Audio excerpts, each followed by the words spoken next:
안녕하십니까. 저희는 왜 지금이라도 빔을 도입해야 하는가 라는 주제로 발표를 진행할 한국인프라의 황성민 대리, 기태형 대리입니다. 발표 진행하도록 하겠습니다. 네 가지로 준비해 봤습니다. 우선 정책이 어떻게 지금까지 흘러왔고, 그리고 현재 빔이 어느 정도로 도입이 되어 있는지 설명을 드릴 거고요. 그리고 빔을 도입했을 때 어떤 효과가 있을지 설명드리고, 이 빔을 도입하는 데 있어서 오토데스크에 어떤 제품들이 필요한지 설명을 드리겠습니다. 마지막으로 진단 솔루션인 오토데스크 워크 프로세스 헬스 체커에 대해서 설명을 하면서 발표 마무리하도록 하겠습니다. 첫 번째로 정책 추진 방향 및 도입 현황입니다.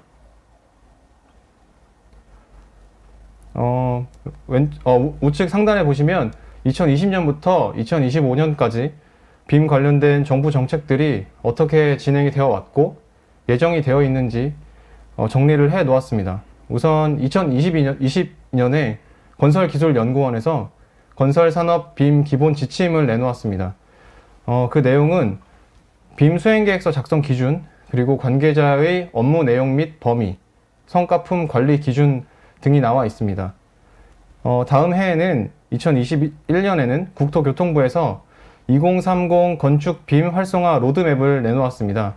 거기에는 빔 적용 공사 규모, 정보 공유 협업 체계, 그리고 연도별 도입 계획이 나와 있었습니다. 2022년에는 국토교통부에서 빔 설계 대가 기준을 발표할 예정인데요. 관계 부서에 따라서 아직 기준이 명확하게 되어 있지는 않은데 예상안이 나와 있습니다. 국토부에서는 업무량, 난이도, 사업 규모 등을 반영해서 기존 2D 설계가 대비 인상률을 평균 20%로 잡고 있고, 한국도로공사에서는 기술료가 10%포인트 인상된 평균 8에서 9%포인트 인상될 것으로 예상하고 있습니다. 그리고 2023년에는 개방형 빔 연구단에서 개방형 라이브러리 개발 중이던 계획이 최종적으로 이제 완료가 될 것으로 예상하고 있습니다. 조달청의 요구 조건에 맞는 표준 라이브러리를 개발하고 중소기업에서도 적용 가능한 라이브러리 공유가 목적입니다. 분야별로 라이브러리에 어떻게 접근할 수 있는지 밑에 정리를 해 놓았습니다. 우선 건축 분야는 KBIMS 성과 공개 포털 안에 KBIMS 라이브러리 게시판에 가시면 라이브러리들을 다운받으실 수 있습니다. 그리고 토목은 건설사업 정보 포털 시스템 안에 토목시설 빔 라이브러리 게시판에 가시면 다운받으실 수 있습니다. 이렇게 2020년부터 2025년까지 빔 관련된 정부 정책들이 구체적으로 마련이 되어 왔고, 최종적으로 2025년에는 국토교통부에서 빔 설계를 전면적으로 의무화할 예정입니다. 다음으로는 빔 프로젝트 현황에 대해서 설명을 드리겠습니다.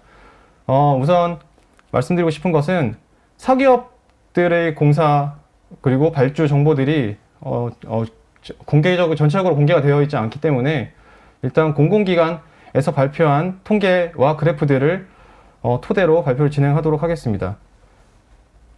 좌측에는 월별 누적 입찰 공고 수가 나와 있고요. 우측에는 전 분야의 입찰 공고 수가 나와 있습니다. 보시면 연보라색으로 확대가 되어 있는 걸 보실 수 있는데 2021년 3, 4분기부터 입찰 공고수 소폭이 상승했습니다. 이때 참여한 업체가 21개였고 최종적으로 수주한 업체는 11개였습니다. 그래서 결과적으로 수주율은 52.4%로 나타났습니다. 이러한 추세가 지속된다면 향후 3에서 5년 안에 빔 프로젝트의 점진적인 증가가 예상이 됩니다. 다음으로는 사업 분야별 현황입니다. 좌측 하단에 보시면 고속도로, 국가철도, 단지 택지, 맞춤형 서비스, 문화재 분야별로 사업 분야가 얼마만큼의 퍼센트를 차지하고 있는지 그래프로 나와 있고요. 우측에는 같은 기간 대비 발주처별로 사업이 어떻게 증가 혹은 감소했는지 그 추이가 나와 있습니다. 일반적으로 단지, 택지 및 맞춤형 서비스와 같은 건축 부문 사업이 많은 편입니다. 최근에는 철도 분야를 포함한 토목 부문의 비중이 높아지고 있는 추세입니다.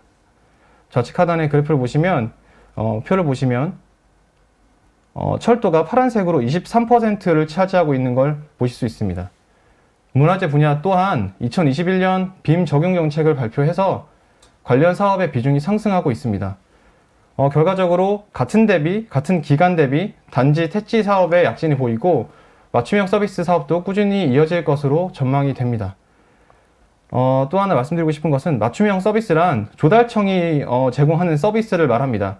조달청이 전문 인력이 부족한 수요기관의 시설 공사에 대해서 기획, 설계, 시공, 사후 관리 등의 발주기관 업무를 대행하는 서비스를 말합니다.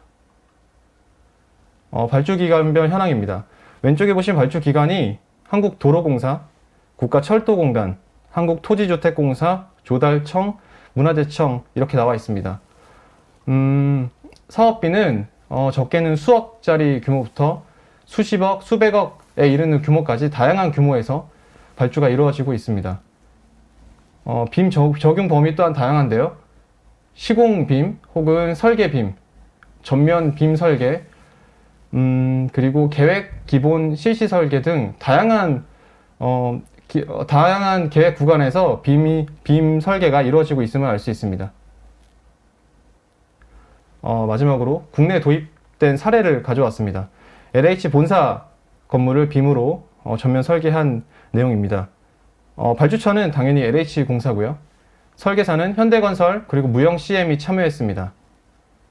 연면적은 13만 5,893제곱미터입니다. 규모는 지하 2층부터 지상 20층까지. 그리고 주요 시설은 전시, 체육, 보육, 업무 지원 시설입니다.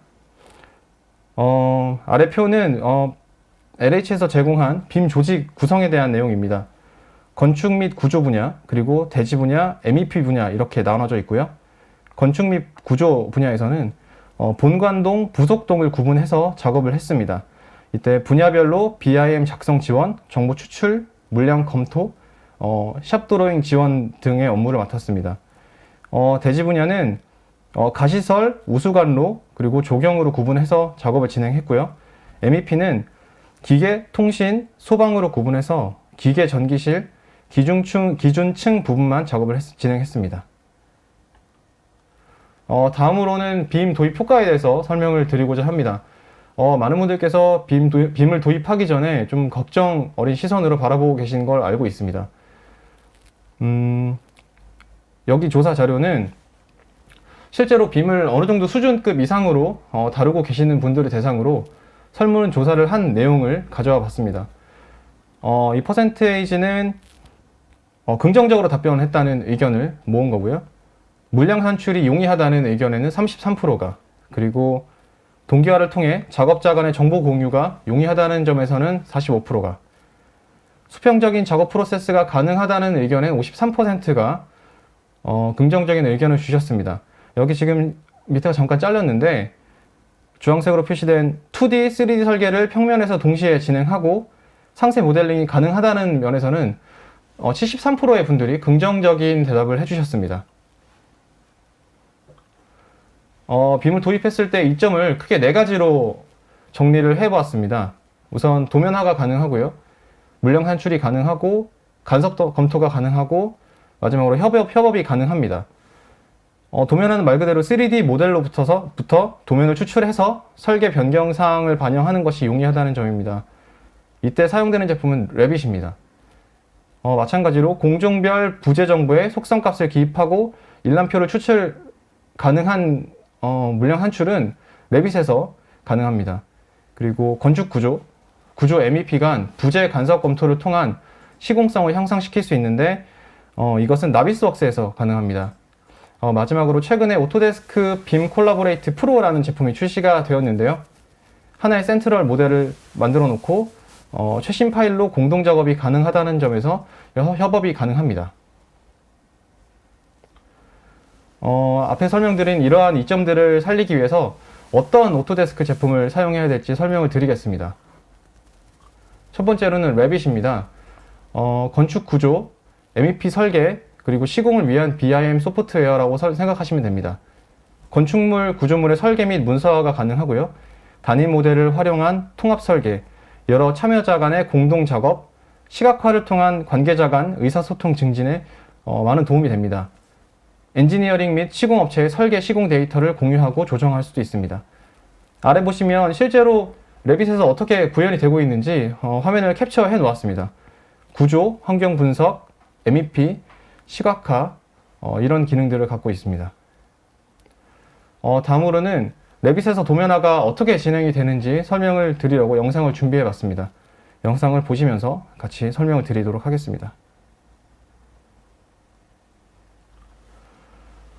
지금 보시는 이 모델은 아까 맨 처음에 설명드렸었는데 개방형 라이브러리 게시판에서 가져온 표준 모델이고요. 여기에는 템플릿도 같이 있어서 템플릿과 그 템플릿이 담겨 있는 RVT 파일에서 어떻게 도면화가 이루어지는지 설명을 드리기 좋을 것 같아서 예시를 준비했습니다. 오른쪽에 프로젝트 브라우저 창에 보시면 시트라는 항목이 있습니다. 여기를 더블 클릭하면 하위 항목들이 활성화가 됩니다. 이 중에서 템플릿을 가져왔으니까 당연히 기본적으로 분류가 되어 있겠죠.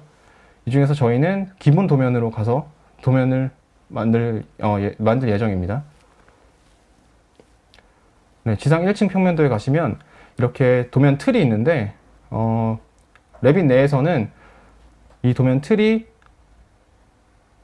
RFA, 패밀리 파일로 되어 있습니다. 그래서 상단에 에디 패밀리를 더블 클릭하시면 이렇게 안에 있는 뭐 선이라든가 뭐 작성자, 뭐 프로젝트명 이런 내용들을 수정할 수 있고요. 빠져나와서 레빗 안에서 왼쪽에 특성 창에 보시면 이렇게 뭐 승인자, 설계자 이런 내용들을 수정할 수 있습니다. 여기서 작성자를 제 이름으로 바꿔보겠습니다.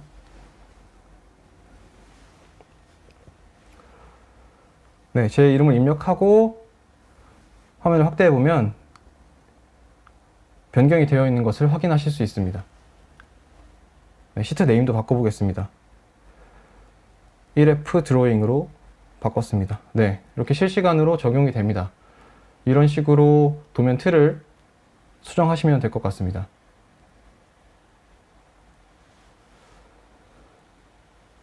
이렇게 수정이 다 되시면 이제 기존에 작성을 해놨던 뷰로부터 드래그 앤 드롭으로 끌고 와서 시트로 끌고 와서 이제 도면화를 진행해야 되는데요. 저희는 지상 1층 평면도를 예시로 들고 있기 때문에 지상 1층 평면도의 평면도 뷰로 가서 드래그로 가져오겠습니다. 네, 클릭하면 이제 위치가 되고요. 이런 제목 탭도 수정이 가능하고요.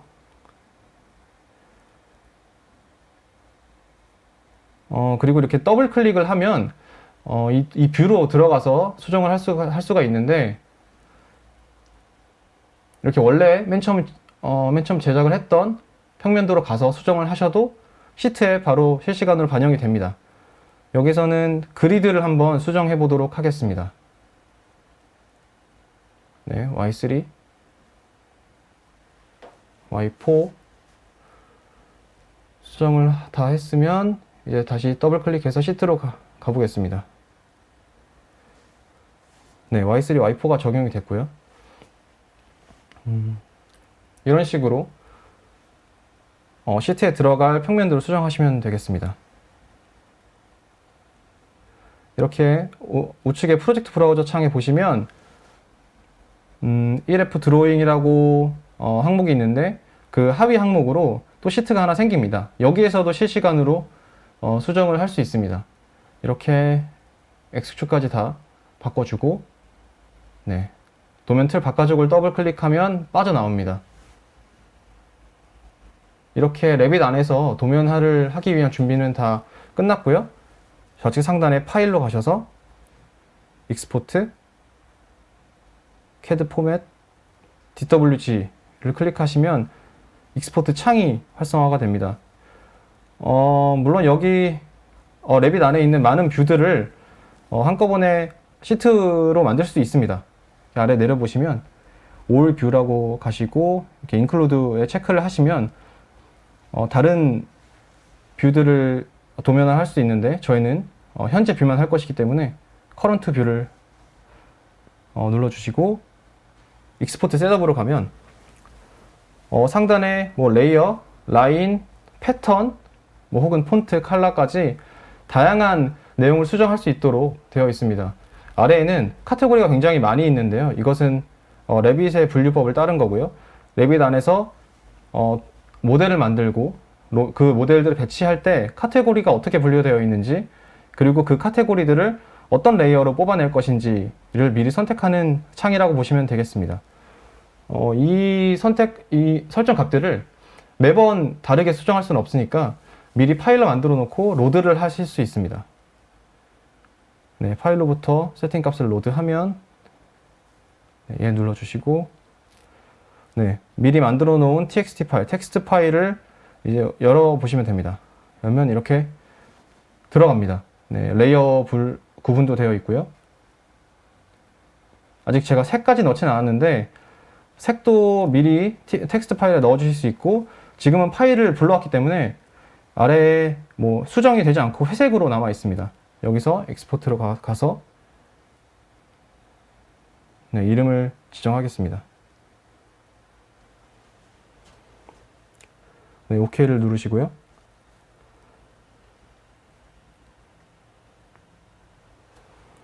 네, 이제 도면이 생성이 됐습니다. 이제 생성된 도면을 오토캐드에서 한번 열어보도록 하겠습니다.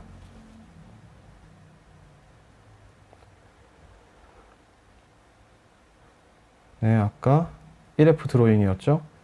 네, 더블 클릭해서 도면 열면 이렇게 처음에는 오토캐드 안에서 레이아웃으로 도면이 이제 생성이 됩니다. 여기서 뭐 플롯으로 미리 보기도 가능하고요.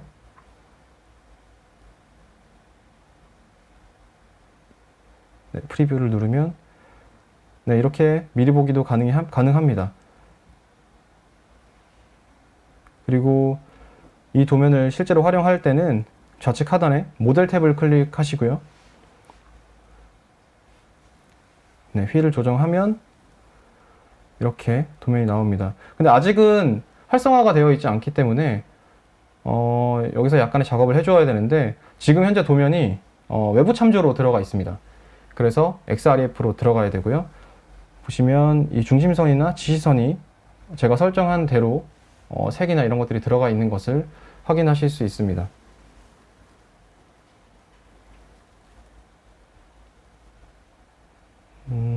XREF로 가셔서 지금 외부 참조되어 있는 도면을 바인드로 묶어주시면 됩니다.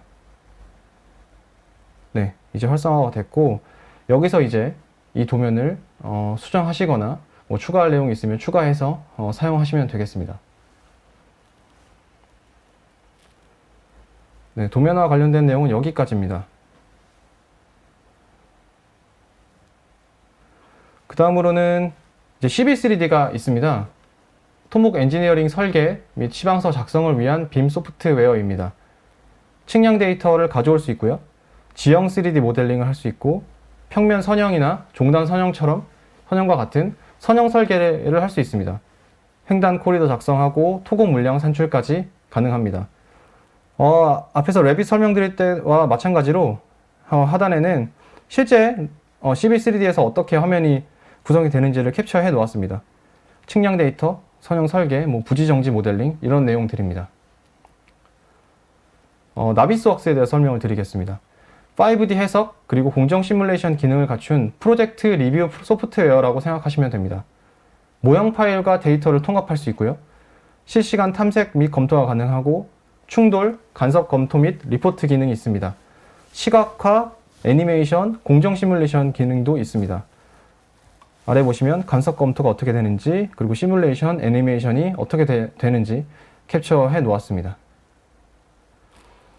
오토데스크 제품에서 마지막으로 제가 설명드리고 싶었던 것이 이 두 가지입니다.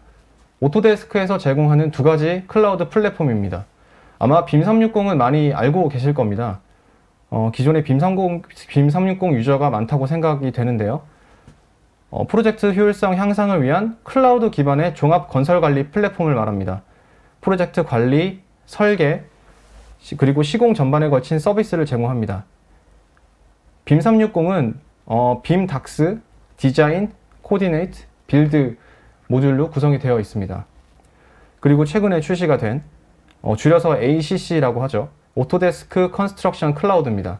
오토데스크가 빌딩 커넥티드, 플랜 그리드, 어셈블 시스템스를 인수하면서 기존의 클라우드 기반 제품군이었죠. 빔 360과 결합해서 건설 분야 전 생애주기에 걸쳐서 데이터 연결을 제공하는 플랫폼을 완성했습니다. 이 제품은 오토데스크 빔 콜라보레이트 프로, 오토데스크 빌드, 오토데스크 테이크 오프로 구성이 되어 있습니다. 오토데스크 빔 콜라보레이트 프로를 설명하는 데 있어서 클라우드 워크쉐어링에 대해서 설명을 반드시 드려야 합니다. 클라우드 워크쉐어링이란 클라우드에 센트럴 파일을 생성해서 다른 공정의 작업자와 실시간 협업을 가능하게 해주는 방식이라고 생각하시면 됩니다. 기존의 빔 360에서는 클라우드 모델이라고 불렸고요. 그리고 이번에 ABC 프로에서는 워크쉐어드 클라우드 모델이라고 부르고 있습니다. 중앙 파일을 업로드하는 방식은 기존의 빔 360에서는 좌측 상단에 파일 탭에 가시고 세이브 에즈 클라우드 모델을 클릭해서 센트럴 모델을 생성할 수 있었다면 ABC 프로에서는 상단에 콜라보레이트 그리고 다큐먼트 매니지먼트를 클릭하시면 센트럴 파일이 생성이 됩니다. 그리고 기존의 빔 360에서는 작업 파일을 최신 파일로 업그레이드 할 때는 저장을 하는 방식이었는데 이번에 ABC 프로에서는 싱크를 클릭해서 동기화를 함으로써 최신 파일로 업데이트를 할 수 있습니다. 다음으로는 ABC 프로 활용 방법인데요.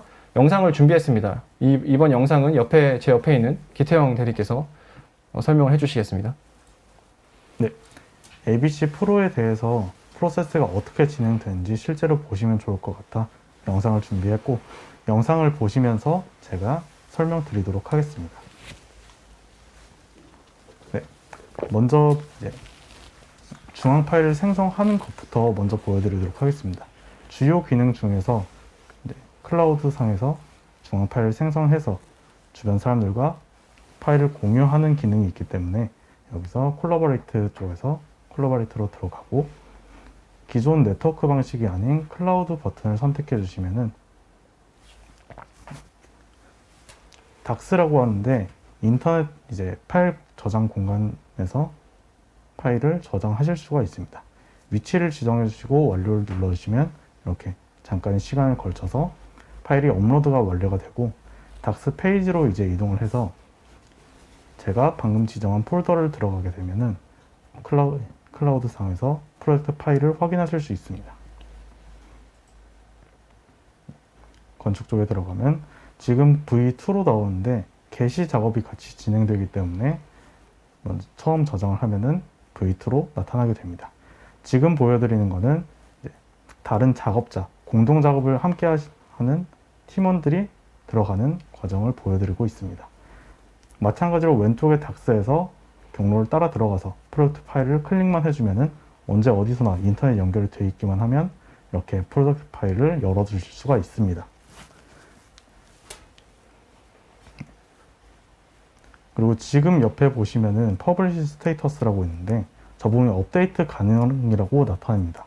저 메시지가 뜨게 된다면은 지금 파일에 지금 변동이 생겼다는 게 나타나게 되고 퍼블리시를 눌러주시게 되면은 게시라는 작업이 진행이 되게 되는데 게시라는 작업은 3D 뷰나 도면을 시켜놓은 시트를 클라우드상에서 프로그램이 없는 사용자들도 같이 볼 수 있게 업로드를 해주는 기능이라고 보시면 됩니다.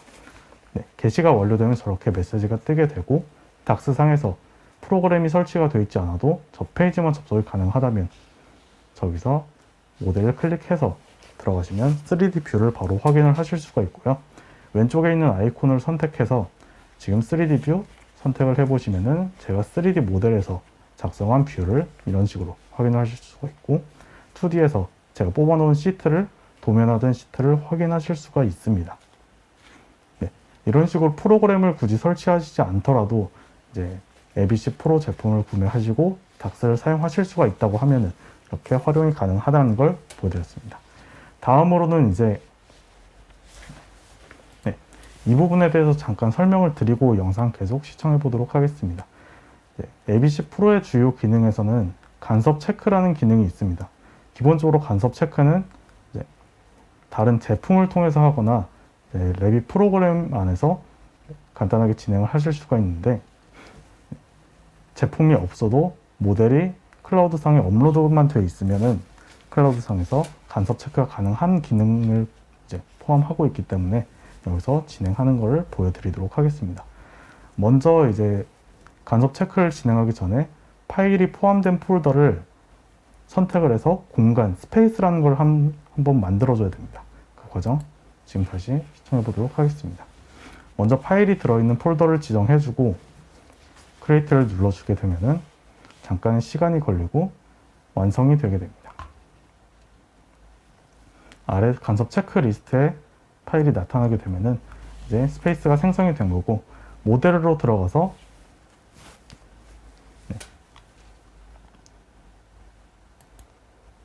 여기에 제가 올려놓은 폴더를 지금 폴더 안에 있는 파일들을 확인하시는 과정인데, 여기에서 원하는 파일을 이제 선택해서 보게 되면은 3D 뷰로 바로 이동을 하게 됩니다.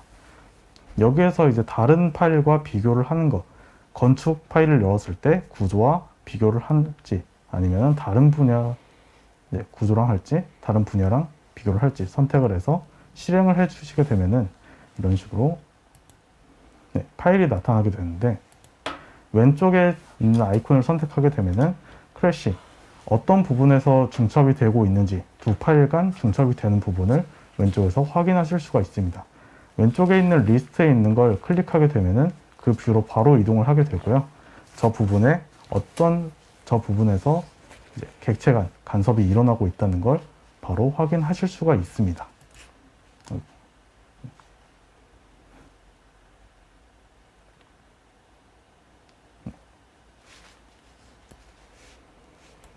간섭을 확인하실 수가 있고요. 여기에서 조금 더 가면은 이렇게 파일에 들어가서 간섭 체크도 가능하지만, 모델 코디네이션 탭에서 크래시 쪽으로 들어가게 되면은 간섭 매트릭스라는 게 나오게 됩니다. 파일을 업로드한 숫자만큼 저렇게 매트릭스 창이 나타나게 되고, 저기 지금 있는 숫자를 보게 되시면은 이 파일과 이 파일에 간섭이 얼마나 나타나고 있는지 수치를 확인하실 수 있는 페이지로 보시면 됩니다. 그리고 간섭 매트릭스에서 저 숫자를 클릭하게 되면은 그 파일을 바로 3D 뷰로 확인하실 수가 있습니다. 이런 식으로 이제 기존 파일은 초록색, 그리고 두 번째 선택한 파일은 빨간색, 이렇게 확인을 하실 수가 있고, 여기서 이제 주요 기능으로 지금 간섭이 일어나는 곳에서 해당 뷰를 저장해서 다른 팀원들과 공유하고 싶을 때 사용하는 기능인데요. 뷰 공유 기능 한번 설명드리도록 하겠습니다.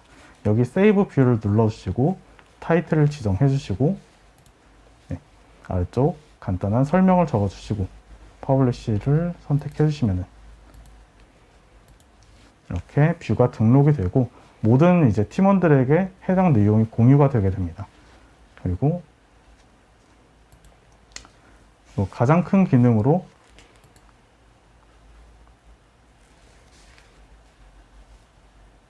가장 큰 기능으로는 이렇게 핀 3D 뷰에서 이 부분을 팀원들과 공유할 때, 뷰가 아니라 이 해당 부분을 공유하고 싶을 때 사용하는 기능 한번 설명드리겠습니다.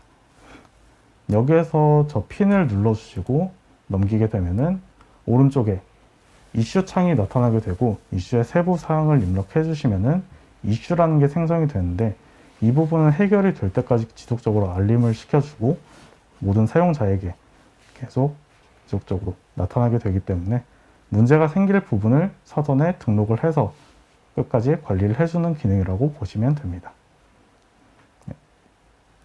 여기서 원하는 사용자들에게 공유를 눌러주시게 되면 설정이 완료가 되고, 다음으로 넘어가서 이번에는 파일에서 의도적으로 겹치게 만들어둔 부분이 있다고 하면은 그 부분이 간섭으로 잡히게 됐을 때 그 부분을 Not an issue 버튼을 선택해서 이슈가 아니다, 간섭이 아니다라는 걸 설정해주는 화면을 보고 계십니다. 여기서 간단한 코멘트를 작성해서 다음으로 넘기게 되면은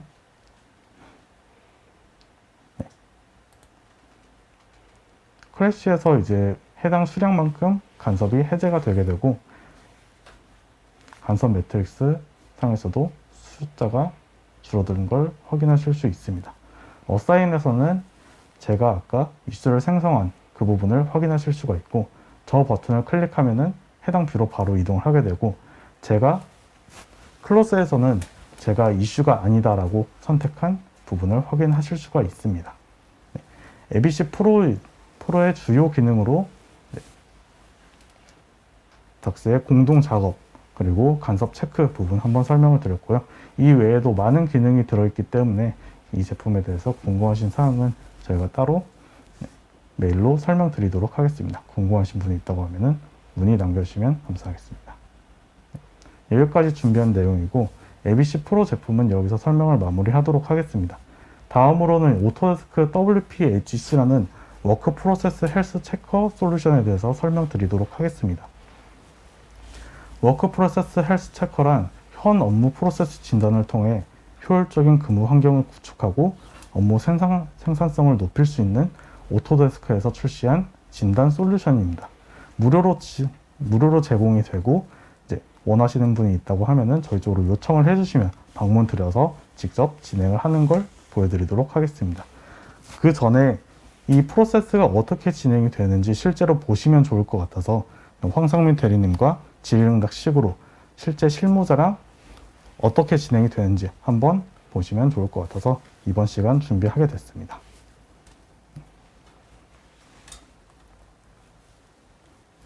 네, 먼저 고객 정보를 입력을 해야 되는데, 황상민 대리님께서 실제 실무자 입장에서 이 프로세스를 진행을 해주시면 좋을 것 같아서 실무자 입장에서 작성해 주시면 됩니다. 네, 알겠습니다. 먼저, 직책 먼저 입력을 해주시면 돼요. 아래 직통번호 입력해 주시고, 그리고 메일 주소까지 입력해 주시면 됩니다. 메일 주소를 입력하는 주된 이유는 이 마지막에 나오는 결과 리포트를 보내드리기 위해서 메일을 입력해 주시면 됩니다. 오른쪽에 체크해 주시고 등록을 눌러주시면 이제 프로세스가 진행이 되게 되는데, 현재 이제 일하고 계시는 회사의 규모에 대해서 선택해 주시면 됩니다. 네, 5에서 9인이시면 체크해 주시고 다음으로 넘겨주시고, 현재 설계를 담당하는 구성원 어느 정도 되시는지 선택해 주시면 됩니다. 5인 미만이시면 5인 미만. 그리고 현재 이제 일을 하실 때 실무에서 어떤 분야의 일을 주로 하시는지 선택해 주시면 됩니다.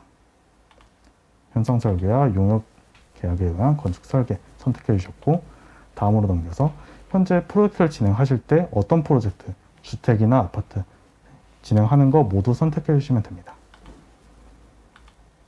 네, 두 가지 선택을 해주셨고 다음으로 넘겨주시고, 네, 현재 이제 방금 선택해 주신 것 외에 더 확장하고 싶은 영역이 있다고 하면은 그 부분을 체크해 주시면 돼요. 교육시설과 문화시설 하겠습니다. 네. 그리고 연간 진행하는 프로젝트 수는 어느 정도 되시는지 선택해 주시고, 네, 6개에서 9개 선택해 주셨습니다. 지금 회사 내 운영에서 가장 어려운 점이 있다면 어느 부분이 있는지 모두 체크해 주시면 됩니다. 직원 관리라면 직원 관리, 발주처 대응이라면 발주처 대응. 다른 게 있다고 하면은 더 체크해 주셔도 됩니다. 네, 다음으로 넘어가서 방금 직원 관리를 선택해 주셨는데, 직원 관리 중에서 어떤 부분이 가장 어렵다고 생각을 하시는지 한 가지만 선택해 주시면 됩니다. 이직 퇴사 선택해 주셨고, 네, 지금 업무를 진행하시면서 건축 설계 업무 프로세스가 지금 효율적이라고 생각을 하시나요? 그렇지 않도록 하겠습니다. 네. 그럼 다음으로 넘겨주시고, 네, 효율적인 업무 프로세스를 위해서 새로운 프로세스 도입이 어려운 이유가 어떤 점이 있다고 생각을 하시나요? 교육의 문제. 네, 직원 교육 문제를 선택해 주셨고, 설계 단계에서 빔 프로세스가 어떻게 진행되는지 혹시 알고 계신가요? 네, 알고 있습니다. 네, 어느 정도는 알고 계시다고 답변을 해주셨습니다. 혹시 빔 프로세스에 대해 알고 계시면은 혹시 언제쯤 알게 되셨는지? 3년쯤 전에 알았습니다. 3년쯤 전. 네. 다음으로 넘어가서, 네, 빔 프로세스 도입이 업무 효율을 높인다고 생각을 하시나요? 네, 그렇다고 생각합니다. 네. 다음으로 넘겨주시고, 혹시 빔 교육을 받으신 적이 있는지? 네, 받았습니다. 방금 빔 교육을 받으셨다고 했는데 어느 분야를 교육 받으셨는지 아래에 있는 항목 중에서 선택해 주시면 됩니다. 이론, 건축 모델링, 그리고 이미지 제거까지 선택을 해주셨습니다. 네. 혹시 설계 단계에서 빔을 적용해 본 적이 있으신가요? 없습니다. 다음으로 넘겨주시고, 혹시 새로운 빔 프로세스를 도입한다면 어느 분야에 우선적으로 적용하시겠습니까? 도면화와 물량 네. 산출하겠습니다. 하나만 선택이 가능하기 때문에. 네. 그리고 2017년에 오토데스크랑 정린건축에서 공동 제작한 빔 가이드북이라고 있습니다. 이 내용으로는 안에 처음 빔을 도입하실 때 필요하신 정보들이 들어있는데 어떤 식으로 프로세스를 진행할지, 어떤 식으로 프로젝트를 진행해야 될지 그런 세세한 내용이 모두 담겨 있는데 빔 가이드북에서 혹시 들어본 적이 있으신가요? 네, 들어봤습니다. 확인 눌러주시고, 그리고 앞서서 이제 설명을 해주셨는데 조달청 및 LH 공사에서 제공하는 빔 프로젝트 수행을 위한 BIM 지침서라고 있습니다. 이 내용으로는 이제 빔 활용 기준, 빔 작성 기준에 대한 세세한 내용이 담겨 있는데 지금 2014년도부터 현재까지 계속 업데이트가 되고 있어서 버전 2까지 나와 있는 걸로 알고 있습니다. 혹시 이 내용에 대해서 알고 계신가요? 네, 들어봤습니다. 네, 눌러주시고, 조달청에서 발표한 빔 프로젝트 발주 계획에 대해서 혹시 들어보신 게 있으실까요? 못 들어봤습니다. 네. 아니요 눌러주시고 다음으로 넘겨주시면, 그리고 LH에서도 빔 프로젝트 발주 계획을 내놓았습니다. 이 계획에 대해서 혹시 들어보신 내용이 있으신가요? 네, 들어봤습니다. 눌러주시고 다음으로 넘겨주시면 됩니다. 그리고 한국 빌딩 스마트 협회와 BIM 학회에서 매년 2회 컨퍼런스를 개최하고 있습니다. 혹시 행사에 참석하거나 이 행사에 대해서 들어보신 적이 있으신가요? 들어본 적은 있습니다. 다음으로 넘겨주시고, 네. 그리고 오토데스크에서 3D 설계에 관련된 빔 무료 웹 강좌 그리고 온라인 세미나를 지속적으로 개최하고 있습니다. 처음 이제 빔을 도입하시거나 교육을 원하시는 분들이 이제 유용하게 사용하실 수 있는 기능이라고 생각하는데요. 이 강좌에 대해서 혹시 들어보신 내용이 있으신가요? 네, 유튜브로 구독하고 있습니다. 네, 눌러주시고 다음으로 넘겨주시고, 그리고 빌딩 스마트 협회에서 정확한 모델링 정보를 위해서 제조사 등에서 빔 라이브러리를 다 제공을 하고 있습니다. 이제 카메라라든지 이제 가구라든지 그런 부분에 대해서 제공이 된다는 걸 알고 계신가요? 몰랐습니다. 네, 그럼 아니요 선택해 주시고 넘겨주시고, 그리고 이제 레빗에서 규모 검토 단계에서 매스 모델링을 통해 빠르고 다양한 대안 검토가 가능합니다. 아래 보시는 것처럼 선택하는 거에 따라서 이렇게 매스 모델링이 달라지게 되는데 이 기능이 있다면 BIM을 도입하실 의사가 있으신가요? 네. 그럼 그렇다 선택해 주시고 다음으로 넘겨주시고, 그리고 규모 검토 단계에서 매스 디자인 단계에서 계획 면적에 따른 실시간 계략 공사비를 이제 실시간으로 확인하실 수가 있습니다. 이 기능이 있다면 도입하실 의향이 있으신가요? 네, 그렇습니다. 매우 그렇다 선택해 주셨고 다음으로 넘어가겠습니다. 그리고 레빗에서는 다이나모라는 이제 프로그램으로 설계 업무 자동화를 통해 정보에 기반한 다양한 대안 생성 및 검토가 가능합니다. 이런 자동화 아이템이 업무에 필요하다고 생각하시나요?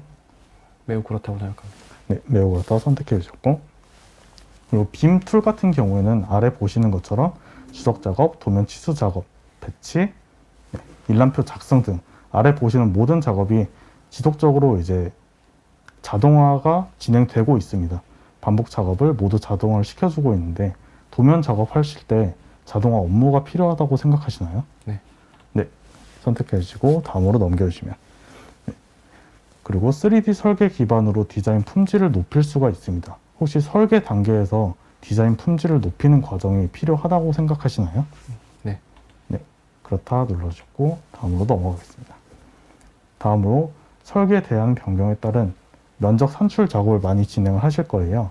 혹시 면적 산출 작업이 자동화가 된다고 하면은 이 부분 필요하다고 생각하시나요? 네.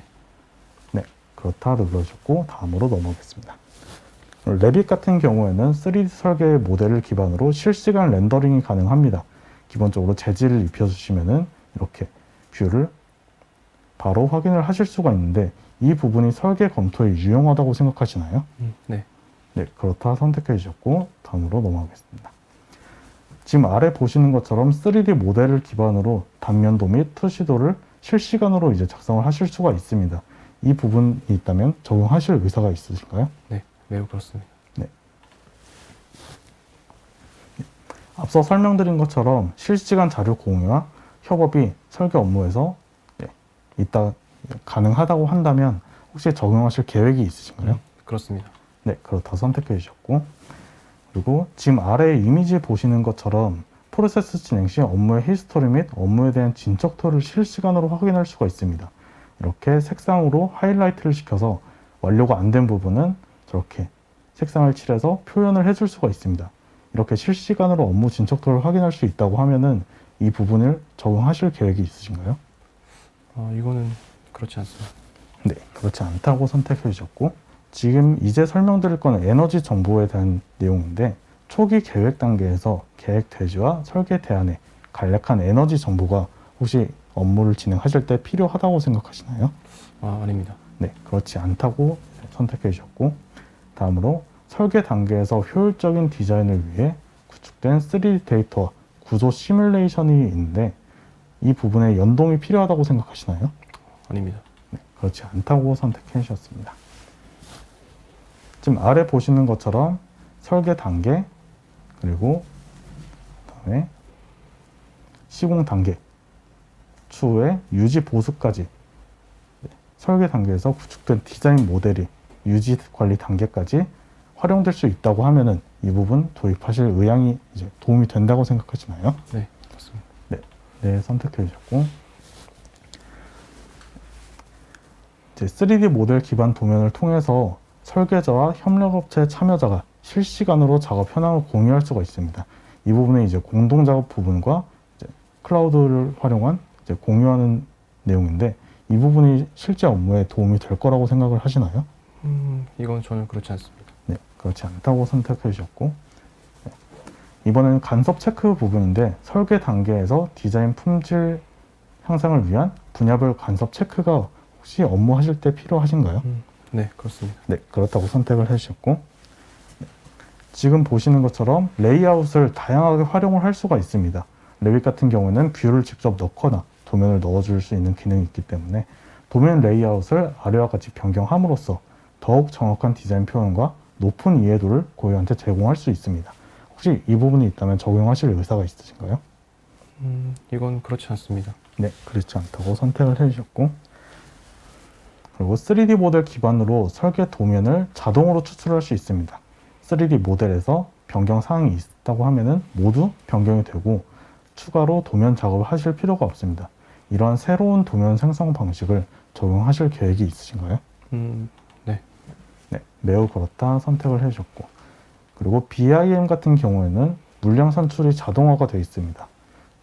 모델을 작성하면은 그 부재가 몇 개가 들어가는지, 어느 정도 최적이 들어가는지 그런 부분이 자동화가 되어 있는데 BIM 적용 아이템 중 물량 산출이 혹시 필요하다고 생각하시나요? 네, 필요합니다. 네, 매우 그렇다 선택을 해주셨고, 업무에서 정확하게 물량을 산출하는 것이 현재 중요하다고 생각하시나요? 네, 중요합니다. 네, 매우 그렇다 선택해 주셨습니다. 네, 레빗에서는 부재를 변경하면 2D에서 바로 적용이 되고 적용이 됩니다. 이렇게 3D 부재 변경 시 변경 사항에 따라 2D 표현이 자동적으로 변경이 되고 2D에서 3D 부재를 변경시킬 수 있다면 설계 변경에 빠르게 대응할 수 있다고 생각을 하는데 이 부분이 이제 적용하실 의사가 있으신가요? 네, 매우 그렇습니다. 네, 선택해 주시고, 네, BIM 적용 아이템 중 다양한 대안을 이제 설정을 통해서 손쉽게 이렇게 아래 보시는 것처럼 여러 가지 옵션을 통해서 설정을 할 수가 있습니다.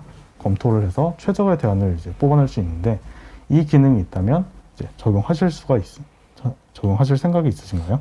이건 아닙니다. 그렇지 않다고 선택해 주셨습니다. 네, 이렇게 간단한 질의응답을 통해서 결과 리포트가 나오게 되는데 지금 황성민 대리님께서 저에게 말씀해 주신 설문 결과를 보게 되면은 기존 프로세스 만족도는 46%로 괜찮게 지금 충분히 만족을 하고 있는 상태로 보입니다. 그리고 아래 보시면은 BIM 도입이 필요한 분야를 보게 되면은 업무 효율화와 수수 전략 및 차별화 부분에서 굉장히 크게 나타나고 있습니다. 업무 효율화 부분에서 지금 굉장히 BIM 도입이 시급하다고 생각을 하시는 것 같아요. 그리고 다음으로는 BIM에 대한 인식 부분인데, 이 부분은 굉장히 발주 인식이라든가 전체적으로 이렇게 나타나게 되는데, 어느 정도는 이해를 하시고 계신 것 같고, BIM 수행 가능성이라고 하는 건 이제 BIM을 도입하셨을 때 빨리 이제 적응을 하실 수가 있다고 보이게 됩니다. 다음으로 업무 분야별 BIM 도입 관심도인데, 이제 전체적으로 이제 높게 나오는데 협업 쪽에서는 별로 그렇게 도입에는 관심이 없으신 것 같아요. 그렇지만 업무 자동화 부분에서 굉장히 높은 관심도를 보여주셨고, 도입이 가장 필요하다고 지금 나타나게 되는 것 같습니다. 이렇게 리포트가 나오게 되면은 앞서 이제 적어주신 이메일로 설문 결과를 메일로 전송을 해드릴 수 있고, PDF 출력을 해서 따로 파일로도 전달이 가능합니다. 그리고 이 결과 페이지에서 확인 가능한 거는 BIM에 대한 개요, 정의에 대해서 설명드릴 수 있는 페이지를 제공하고 있고, 빔 가이드북 앞서 설명드린 것처럼 정린건축과 오토데스크에서 공동 제작한 교육 영상이 담긴 페이지를 이제 링크로 걸어서 바로 확인하실 수 있게 제공을 하고 있습니다. 그리고 교육 채널이라든지 이제 도입 방법 및 사례, 이런 것들을 여기서 링크를 통해서 확인하실 수가 있게 됩니다. 네, WPHC에 대해서 여기서 마무리하도록 하겠고요. 저희가 준비한 내용은 여기까지인데, 이제 간단한 Q&A 시간을 가지고 이번 시간 마무리해 보도록 하겠습니다. 네.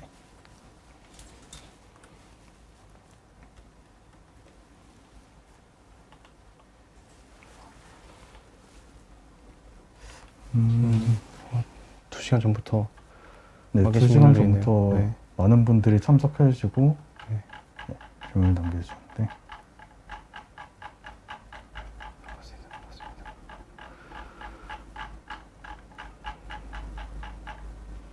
네. 여기서부터 시작하면 될 것 같은데. 네.